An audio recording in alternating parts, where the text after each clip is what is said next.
ಜೈಲಿಗೆ ಕಳಿಸುವಂಥ ಸಂದರ್ಭದಲ್ಲಿ ನನ್ನ ಕಷ್ಟ ಕಾಲಕ್ಕೆ ನಿಂತಂಥ ಎಲ್ಲ ನಮ್ಮ ಶಿಡ್ಲಘಟ್ಟ ವಿಧಾನಸಭಾ ಕ್ಷೇತ್ರದ ಎಲ್ಲ ನಮ್ಮ ಕಾರ್ಯಕರ್ತರಿರ್ಬೋದು, ಮುಖಂಡರುಗಳಿರ್ಬೋದು, ಎಲ್ಲ ನಮ್ಮ ಸ್ನೇಹಿತರುಗಳಿರ್ಬೋದು, ನಮ್ಮ ಹಿತೈಷಿಗಳಿರ್ಬೋದು, ವಿಶೇಷವಾಗಿ ನಮ್ಮ ಮಾಧ್ಯಮ ಮಿತ್ರರು ಕೂಡ ಇರ್ಬೋದು, ಎಲ್ರಿಗೂ ಒಂದು ಇವತ್ತು ಆ ತಾಯಿ ಒಂದು ಪೂಜೆಗೆ ಇಟ್ಕೊಂಡು ಒಂದು ವಿಶೇಷವಾಗಿ ಆ ಒಂದು ಊಟದ ವ್ಯವಸ್ಥೆ ಕೂಡ ಮಾಡೋಣ ಅಂತ ಹೇಳ್ಬಿಟ್ಟು ಇವತ್ತು ಅಂದ್ಕೊಂಡು, ಅದಕ್ಕೆ ಇವತ್ತು ಕೆಲವರು ಯಾರೋ ನಮಗೆ ಆಗದೇ ಇರೋಂಥ ಯಾರೋ ಪಿತೂರಿ ಹೊಡೆದಂಥವ್ರು ಅವ್ರು ಹೇಳ್ತಿದ್ರು, ಇಲ್ಲ ರಾಜೀವ್ ಗೌಡ್ರದ್ದು ಕತೆ ಮುಗಿದೋಗ್ಬಿಟ್ಟಿದೆ, ಇನ್ನು ರಾಜೀವ್ ಗೌಡ್ರು ಶಿಡ್ಲಘಟ್ಟಕ್ಕೆ ಬರಲ್ಲ, ರಾಜೀವ್ ಗೌಡ್ರು ಶಿಡ್ಲಘಟ್ಟಕ್ಕೆ ಇನ್ನು ಮುಗೀತು ಅಷ್ಟೇ ಅನ್ನೋ ಮಾತನ್ನು ಕೂಡ ಏನೋ ಅಪಪ್ರಚಾರಗಳು ಹಬ್ಬಿಸ್ತಾಯಿದ್ರು.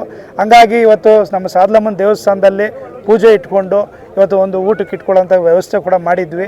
ಆ ಪೂಜೆ ಈ ರೀತಿ ಇಟ್ಕೊಂಡಿದ್ದೀವಿ, ಬರಬೇಕು ಅಂತ ಹೇಳ್ಬಿಟ್ಟು ನಮ್ಮ ಕಾರ್ಯಕರ್ತರು, ಮುಖಂಡರುಗಳು ಎಲ್ರಿಗೂ ಒಂದು ಮಾತು ಹೇಳಿದಾಗ ಎಲ್ಲರೂ ಕೂಡ ಇವತ್ತು ಸುಮಾರು ಹತ್ತತ್ರ ಬೆಳಗ್ಗೆಯಿಂದ ಇವಾಗವರೆಗೂ ಒಂದು 10,000ಕ್ಕೂ ಹೆಚ್ಚಿನ ಜನ ಇವತ್ತೆಲ್ಲರೂ ಬಂದು ಇವತ್ತು ಆ ಪೂಜಾ ಕಾರ್ಯಕ್ರಮದಲ್ಲಿ ಭಾಗಿಯಾಗಿ ನನಗೆ ಧೈರ್ಯ ತುಂಬುವಂಥ ಕೆಲಸ ಮಾಡಿದ್ದಾರೆ. ನನ್ನ ಕುಟುಂಬಕ್ಕೆ ಹಾಗೂ ನಮ್ಮ ಎಲ್ಲ ಕಾರ್ಯಕರ್ತರುಗಳಿಗೂ ಕೂಡ ಒಬ್ರಿಗೊಬ್ರು ಮಾತಾಡ್ಕೊಂಡು ಹೇಳಿದ್ದಾರೆ, ನಾವು ನಿಮ್ಮ ಒಟ್ಟಿಗೆ ಇದ್ದೀವಿ. ಇವತ್ತು ಹೇಳ್ತಾಯಿದ್ರು, ಈಗಾಗಲೇ ಹೇಳ್ತಾಯಿದ್ರು, ಕಾಂಗ್ರೆಸ್ ಪಕ್ಷ ಇಲ್ಲಿ ಕಷ್ಟ ಕಾಲದಲ್ಲಿದ್ದಂಥ ಸಂದರ್ಭದಲ್ಲಿ ನೀವು ಕೈ ಹಿಡ್ದಿದ್ದೀರಿ, ಯಾವತ್ತೂ ಕೂಡ ನೀವೇ ನಮ್ಮ ನಾಯಕರು, ನೀವು ಮುಂದೆ ಕೂಡ ಯಾವುದೇ ಕಾರಣಕ್ಕೂ ಎದುರದೆ ನೀವು ನಮ್ಮ ಸೇವೆಯಲ್ಲಿ ಸದಾ ನಿರತವಾಗಿರಬೇಕು ಅನ್ನೋ ಮಾತನ್ನು ಹೇಳ್ತಾಯಿದ್ರು. ಖಂಡಿತ ಅವ್ರಿಗೆ ಒಂದು ಮಾತು ಹೇಳೋಕ್ಕೆ ಇಷ್ಟಪಡ್ತೀನಿ.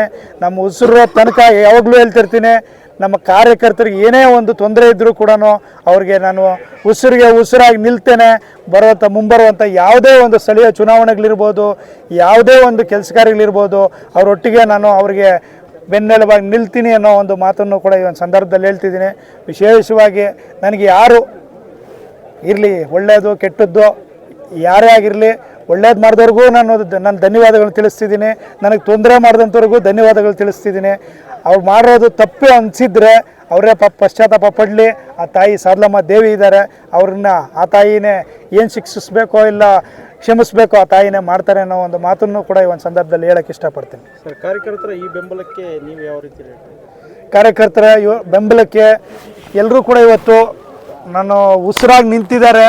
ನನಗೆ ಅದಕ್ಕೆ ಅವ್ರ ಉಸಿರಿಗೆ ನಾನು ಉಸಿರಾಗಿ ನನ್ನ ಉಸಿರೋ ತನಕ ಅವ್ರದ್ದು ಏನೇ ತೊಂದರೆ ಇದ್ದರೂ ಕೂಡ ನಾನು ನಿಲ್ತೇನೆ. ಅವ್ರಿಗೆಲ್ರಿಗೂ ಕೂಡ ನಾನು ಚಿರುಣಿಯಾಗಿರ್ತೇನೆ. ನಾನು ಮತ್ತು ನನ್ನ ಕುಟುಂಬ ಯಾವತ್ತೂ